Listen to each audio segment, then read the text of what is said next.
Тази година ви предстои едно пътуване в Тенерифе, март месец. Кажете ни, кои ученици ще пътуват и каква е точно идеята, какво ще правят там и за колко време? Този проект, също проект по програма Учене през целия живот, мобилно се изпълнява между Сдружение Brain Group и училището. Бенефициенти са ученици от училището, които са 11 клас. На този етап ще пътуват 9 деца, 4 ще работят като готвачи и 5 като сервитьори. Продължителността на мобилността е 28 дни, 4 работни седмици. Те ще работят в реална работна среда, ще придобиват умения преди всичко, защото нашето обучение, за съжаление, в България точно това липсва. Придобиването на умения. Всеки ученик ще има наставник. Работят 5 дена в седмицата, 2 дена почиват, като в почивните дни са включени различни екскурзии на остров Тенерифе. Много е интересно, много екзотично и се надявам, че децата ще бъдат доволни. Госпожа Апостолова сподели за следващите бъдещи екскурзии на учениците от професионалната Видинска гимназия, които отново ще бъдат с цел придобиване на умения и квалификации по съответната специалност, която изучават в училище.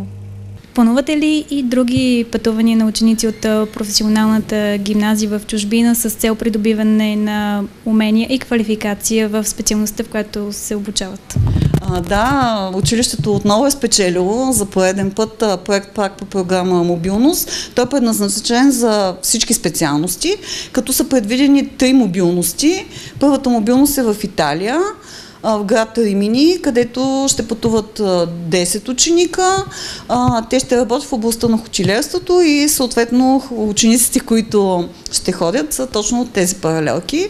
Хотелиерство, ресторантьорство. В Карлсруе ще има 15 ученика, които ще се обучават с онлайн платформа, за да придобиват умения за продажби. Това е предназначено за ученици от икономическите специалности.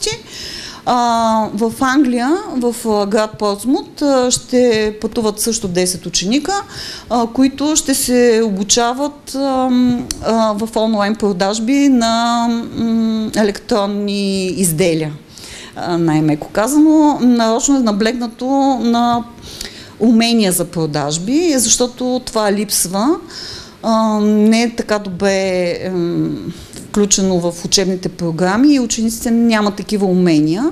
И именно това цели практиката да придобият и както виждате всичките са онлайн базирани, което смятаме, че е бъдещето. Още повече в нашото училище се обучават ученици по електронна търговия, така че за тях ще бъде още по-добре. Ученици от тези специалности наистина ще придобият съвсем реален опит.